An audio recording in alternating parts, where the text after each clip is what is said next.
Di pagi hari yang cerah dan indah ini ya Tuhan, kami kembali datang ke hadirat-Mu dengan segala rasa syukur dan dengan segala sukacita yang merebak merasuk di dalam diri kami atas pemeliharaan Tuhan di sepanjang hari-hari kami. Terlebih ketika hari ini kami masih diberikan kesempatan untuk melanjutkan kehidupan ini. Ketika kami masih diberikan kesempatan untuk terus memperbaharui hidup kami hari lepas hari. Kami juga bersyukur ketika pada saat ini kami boleh berjumpa dengan saudara-saudara kami boleh berkumpul di dalam ruang ibadah ini untuk kembali merayakan hari kelahiran Tuhan di tengah-tengah dunia ini. Pada saat ini ya Tuhan, kami akan merenungkan sebagian dari firman-Mu, kami mohon penyertaan-Mu, kami mohon kuat kuasa-Mu, kami mohon Roh Kudus-Mu tercurah di dalam hati dan pikiran kami, menguasai seluruh keberadaan diri kami. Sehingga kami boleh menghayati, kami boleh mengerti, kami boleh dibimbing, kami boleh dididik melalui firman-Mu yang akan kami renungkan bersama-sama. Yang pada akhirnya kami pun juga dimampukan untuk melakukannya di dalam kehidupan kami hari lepas hari. Pakailah hamba-Mu yang akan menyampaikan sabda ini di dalam segala keterbatasan dan juga kekurangannya. Biarlah juga boleh Tuhan pakai. Tuhan berkati dan sertai. Dan pada akhirnya Tuhan sendiri nantinya yang akan menyempurnakan firman-Mu di dalam setiap hati kami, pribadi lepas pribadi. Bapa yang Maha Baik, kami siap menyambut sabda-Mu. Amin. Bapak Ibu yang dikasih Tuhan, renungan kita pada pagi hari ini diambil dari Injil Matius pasal 1 ayat yang ke-23.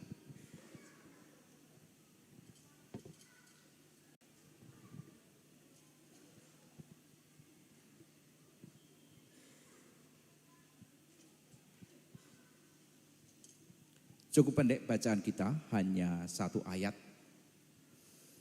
Saya akan membacakan untuk kita semuanya. Matius pasal 1 ayat yang ke-23. Sesungguhnya anak darah itu akan mengandung dan melahirkan seorang anak laki-laki dan mereka akan menamakan dia Immanuel, yang berarti Allah beserta kita. Sampai demikian jauh pembacaan Alkitab kita pada pagi hari ini. Bapak Ibu yang dikasih Tuhan, selamat pagi. Apa kabarnya? Ada sukacita? Ada. Bersyukur pada pagi hari ini kita boleh bersama-sama di dalam ruang ibadah ini ya. Dari organ-organ YKWS, mulai dari pembina ya Pak Didi ya. Pembina, kemudian ada pengawas dan juga pengurus YKWS. Beserta dengan unit-unit yang ada gitu, dari SD, TK, SD, SMP, semua hadir di ruang ibadah ini untuk kembali merayakan Natal. Dan kita juga sudah melalui tahun yang baru di tahun 2025 ini kurang lebih 1 minggu ya, 1 minggu apa berapa hari?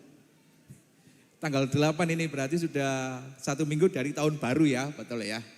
Dan tentunya kita melihat masa-masa hari-hari ke depan, kita akan melihat berbagai macam hal yang kadangkala itu menjadi misteri.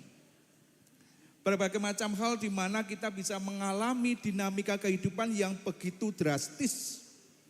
Mungkin di tahun-tahun yang lalu kita mengalami situasi yang sulit, siapa tahu di tahun yang baru ini kita boleh mengalami kebaikan, kita boleh mengalami situasi yang lebih baik lagi dibandingkan tahun 2024 yang lalu. Tetapi bisa saja di tahun 2024 kemarin kita mengalami banyak kesuksesan, kita bisa mengalami banyak kebahagiaan, tetapi karena misteri. Kita tidak tahu bahwa di dalam perjalanan 2025 mungkin ada sebuah peristiwa atau berbagai macam peristiwa yang bisa membuat kita berurai air mata. Yang bisa membuat kita mengalami kesulitan. Yang bisa membuat kita mengalami penderitaan. Itulah dinamika kehidupan yang mau tidak mau ada dan harus kita terima dengan lapang dada. karena kita tidak bisa menolaknya. Termasuk juga di dalam perjalanan JKWS yang notabene lahirnya tahun berapa ya? Saya lupa, 80 berapa itu? 80 ya? Nah, dari 80 sampai sekarang berapa lama itu? Sudah 45-an ya, 45 tahun perjalanan JKWS dengan dinamikanya yang begitu luar biasa. Yang awalnya dulu dimulai dengan apa? Kerjasama antara GKJ Klasis Lawu begitu ya. Dulu belum ada GKJ Klasis Sragen, belum ada. Dari Klasis Lawu GKJ bersama-sama dengan GKI Sragen untuk membuat sebuah yayasan untuk bekerja sama di dunia pendidikan. Perjalanan tentunya pada saat itu adalah sebuah perjalanan yang penuh dengan perjuangan. Dan kita juga bisa melihat dalam perjalanan bagaimana YKWS boleh baik, boleh mengalami peningkatan yang luar biasa. Tetapi di tengah situasi itu kita juga bisa melihat bagaimana situasi dan kondisi yang mengalami penurunan. Tetapi bersyukur beberapa tahun kemarin kita sudah mulai berbenah. Kita sudah mulai melihat perubahan-perubahan yang semakin baik di dalam perjalanan JKWS. Itu perjalanan yayasan.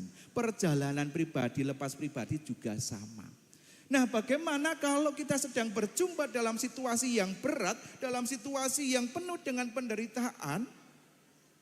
Seringkali orang, manusia pada umumnya mempertanyakan satu hal.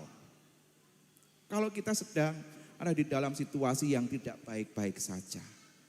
Apa yang kita pertanyakan? Sebentar. Saya sampai lupa. Ora kena ternyata. Sudah beberapa kali tidak kena saya di sini ya. Next bro. Bro apa sih di atas ya? Minta tolong ya karena tidak nyambung ini. Di dalam situasi yang berat seringkali kita menanyakan di mana Allah, di mana Tuhan di saat kita membutuhkan, di saat kita mengalami penderitaan, kesusahan kita kadangkala merasa sendiri, kadangkala kita merasa diabaikan oleh Tuhan. Seakan-akan jalan itu begitu gelap gulita dan kita tidak tahu arah tujuan di dalam kehidupan kita. Ini gambaran kesusahan, gambaran penderitaan ketika kita mengalami apa? Ketika kita mengalami musim kemarau yang begitu panjang. Sampai bahasanya apa? Bahasa Jawanya nelo. Ini gone saya sana bahasanya nelo gitu ya. Sampai tanah sawah itu seperti ubin yang bisa diambil tanpa menggunakan alat. Di dalam situasi yang seperti itu, akan lebih mudah kita mengatakan, waduh Tuhan tidak ada. Tuhan tidak ada bersama-sama dengan aku. Tetapi kalau kita melihat di dalam bacaan kita pada saat ini, pada hari ini, kita bisa melihat bagaimana kabar baik yang dinyatakan oleh Matius. Di dalam Matius 1 ayat 23 di sana berbicara tentang apa? Allah yang tidak pernah meninggalkan kita. Allah yang memilih untuk hadir di tengah-tengah kehidupan kita dan menyertai kita. Melalui apa? Kita bisa melihat. Next. Hal yang pertama, Allah menyertai kita melalui kelahiran Yesus Kristus. Di dalam bacaan kita, Matius 1 ayat 23, ini adalah kutipan dari nubuatan Yesaya. Yang berbicara tentang kelahiran seorang anak yang akan dinamakan Immanuel. Yang artinya Allah beserta kita. Ini adalah janji bahwa Allah tidak hanya tinggal jauh di atas sana, yang tidak bisa kita gapai, yang tidak bisa kita raih, yang tidak bisa kita dekati. Tetapi bagaimana janji ini hendak menunjukkan Allah memilih untuk datang dari jauh itu turun di tengah-tengah dunia. Menjadi daging di antara manusia. Dan dengan kehadiran Yesus Kristus ini menjadi sebuah gambaran kasih Tuhan yang nyata bagi manusia. Untuk apa? Untuk menyelamatkan kehidupan manusia. Untuk menyelamatkan dunia dari dosa dan juga sekaligus memberikan kehidupan yang penuh dengan harapan. Allah bukan hanya berbicara melalui para nabi-nabinya yang kalau kita mau baca di dalam perjanjian lama banyak tuh nabi-nabi. Dari yang nabi-nabi besar sampai yang nabi-nabi kecil. Allah berbicara di sana. Tetapi kita melihat melalui hadirnya Yesus Kristus ini, Allah bukan hanya berbicara melalui nabinya, tetapi dia sungguh-sungguh hadir sebagai pribadi manusia yang mampu merasakan penderitaan yang harus dialami, harus dirasakan oleh manusia. Allah yang bersedia hadir hidup di tengah-tengah kehidupan kita. Penyertaan Allah melalui kelahiran Yesus Kristus. Kemudian kita bisa melihat yang kedua adalah next. Yang kedua. Next bro. Yang kedua adalah Allah beserta kita di dalam setiap keadaan. Immanuel bukan hanya sebuah nama yang diberikan kepada Yesus begitu saja, tetapi ini menjadi sebuah janji yang berlaku sepanjang zaman. Bagaimana kehadiran Tuhan Yesus itu tidak terbatas hanya pada waktu Yesus lahir saja. Tetapi kehadiran Allah di tengah-tengah manusia terus berlangsung di sepanjang kehidupan manusia. Di dalam setiap aspek hidup manusia, di tengah-tengah manusia itu mengalami kesukaan. Maupun di tengah-tengah manusia mengalami kesulitan. Ini menjadi sebuah gambaran bagaimana ketika situasi musimnya itu musim semi, musim yang penuh dengan bunga, ini hendak menjelaskan bagaimana gambaran hidup manusia yang bersukacita.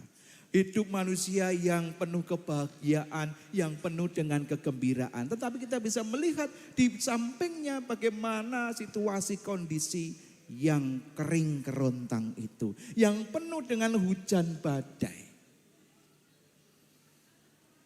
Dalam situasi itu, di dalam dua musim ini kita bisa melihat bahwa Allah hadir, Allah ada, Allah beserta dengan kita di dalam setiap musim kehidupan.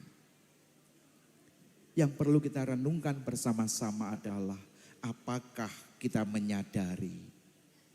Apakah kita menyadari bahwa Allah menyertai kita di dalam setiap musim hidup kita?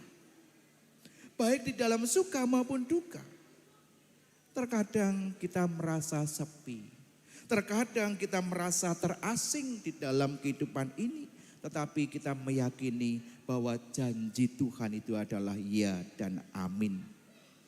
Janji Tuhan beserta kita yang akan membawa ketenangan dan juga membawa pengharapan di dalam hidup ini.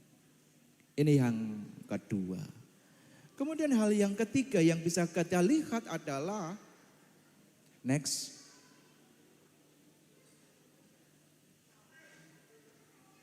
Next bro. Hal yang ketiga yang bisa kita lihat adalah Allah beserta kita melalui Roh Kudus. Kita ingat ketika Tuhan Yesus hendak naik ke surga setelah kebangkitannya, ia berjanji untuk apa? Mengirimkan Roh Kudus untuk tinggal bersama-sama dengan umatnya. Seperti yang tertulis di dalam Injil Yohanes pasal 14 ayat 16 sampai dengan 17, di sana dikatakan demikian. Aku akan meminta kepada Bapa dan ia akan memberikan kepada kamu seorang penolong yang lain supaya ia menyertai kamu selama-lamanya, yaitu Roh kebenaran. Mundur lagi, belum sampai situ ya. Iki meh rampung ndang-ndang uyak-uyak rampung nek ngene iki respon kita tuh ngono. Saya dikasih waktu 20 menit masih ada 10 menit. Ya, hal yang ketiga ini kita bisa melihat bagaimana kehadiran Allah di tengah-tengah manusia dalam konteks masa kini. Allah hadir melalui Roh Kudus-Nya. Dan Roh Kudus ini adalah perwujudan Allah di dalam kehidupan kita, setiap orang yang percaya. Apa peran Roh Kudus di dalam hidup kita? Roh Kudus memberikan kekuatan di saat kita mengalami kelesuan, di saat kita mengalami kerapuhan. Roh Kudus memberikan kita kekuatan. Roh Kudus memberikan kita penghiburan di saat kita mengalami kesedihan. Di saat mata kita terurai dengan air begitu banyak. Banjir air mata, wah luar biasa. Itu penderitaan, kesedihan yang luar biasa. Tetapi dengan kehadiran Roh Kudus, maka kita boleh mendapatkan penghiburan. Dan yang pasti kehadiran Roh Kudus itu membimbing kita di dalam perjalanan iman. Perjalanan iman mengikut Tuhan. Dan Roh Kudus bukan hanya ada di sekitar kita, Roh Kudus di situ ya, Roh Kudus di sini ya. Tetapi Roh Kudus ada di dalam setiap hati kita. Untuk menyertai perjalanan hidup kita, untuk menuntun, untuk membimbing kita. Dan kita tahu bahwa Roh Kudus adalah wujud penyertaan Allah yang terus-menerus. Cuman yang perlu kita ingat, perlu kita renungkan, kita pekanda. Kita pekanda dengan apa yang Roh Kudus sampaikan, apa yang Roh Kudus katakan di dalam hati kita. Nah, yang seringkali terjadi adalah apa? Gak mau dengar ke. Roh Kudus sudah ngomong banyak macam gitu ya. Tetapi hati kita, aku gak dengar Tuhan, aku gak mau dengar. Itu yang kadang-kala terjadi. Tetapi bagaimana kita hari ini diingatkan untuk apa? Untuk kita mau mendengar Roh Kudus. Kita mendengar suara Tuhan. Karena itu bentuk penyertaan Tuhan di dalam kehidupan kita. Kita juga diajak untuk apa? Untuk membuka hati kita lebar-lebar agar Roh Kudus sungguh-sungguh berdiam di dalam hati kita. Allah beserta kita melalui Roh Kudus yang kita rasakan, yang kita alami di dalam hidup ini. Kemudian hal yang keempat yang bisa kita lihat adalah next. Oh, tidak ada orangnya. Oh, ada. Yang keempat adalah bicara tentang apa? Bahwa penyertaan Allah itu memberikan kedamaian dan pengharapan. Salah satu dampak penyertaan Tuhan di dalam kehidupan kita. Ketika kita menerima kedamaian dan pengharapan yang melampaui pemahaman manusia. Orang pada umumnya sudah mengatakan, itu sudah tidak mungkin. Sudah tidak bisa lagi. Tetapi ketika kita memiliki pengharapan yang luar biasa. Melebihi pengharapan manusia. Bahwa hal yang tidak mungkin bagi manusia itu masih saja tetap mungkin bagi Tuhan. Kita meyakini penyertaan Tuhan memberikan pengharapan yang luar biasa. Dan juga memberikan kedamaian. Kita lihat ini menjadi sebuah simbol. Gambaran situasi yang kering kerontang itu. Dan di sampingnya adalah situasi yang sejuk menyegarkan. Penyertaan Tuhan akan membawa dampak yang baik di dalam kehidupan manusia. Ketika kita menghadapi masalah, ketika kita menghadapi persoalan, kita tidak berjalan sendiri. Tetapi di sana ada Tuhan yang bersama-sama dengan kita, yang menyertai kita. Sehingga kita mampu menghadapi setiap tantangan dan juga setiap pergumulan hidup yang ada. Tuhan Yesus datang di tengah-tengah dunia membawa damai sejahtera. Seperti yang diungkapkan di dalam Injil Yohanes pasal 14 ayat yang ke-27 ketika di sana dikatakan demikian. Damai sejahtera ku tinggalkan bagimu. Damai sejahtera ku berikan kepadamu. Apa yang kuberikan kepadamu tidak seperti yang diberikan oleh dunia kepadamu. Kehadiran Tuhan membawa damai sejahtera. Tidak tergantung pada situasi dan kondisi yang ada di dunia ini.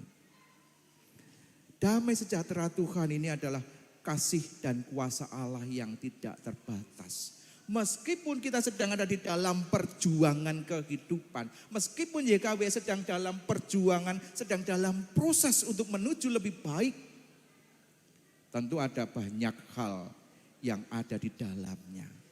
Perjuangan satu dengan yang lain. Di sana tetap bisa merasakan damai sejahtera karena ada penyertaan Tuhan. Damai sejahtera bukan hanya sekedar ketika ada bantuan dari luar, ada dukungan dari luar untuk membangun. Bukan hanya sekedar itu. Tetapi di tengah-tengah setiap pergumulan, di tengah-tengah situasi apapun, kita boleh merasakan damai sejahtera Tuhan itu. Maka kita diajak untuk apa? Menyadarinya dengan sungguh-sungguh. Nah, kemudian apa yang semestinya menjadi respon di dalam kehidupan kita ketika kita tahu bahwa Allah menyertai kita, ketika penyertaan Tuhan itu juga memberikan kedamaian dan pengharapan. Apa yang mesti kita lakukan? Respon apa yang perlu kita wujudkan? Nah, ini baru muncul ini. Tenang saja, sudah mau tinggal slide terakhir ini ya. Tenang aja Pak Sugeng ya, aman-aman. Hal yang pertama yang perlu kita lihat adalah apa respon kita? Next. Hidup dengan keyakinan iman yang teguh. Seringkali hidup manusia itu keyakinan iman itu goyang.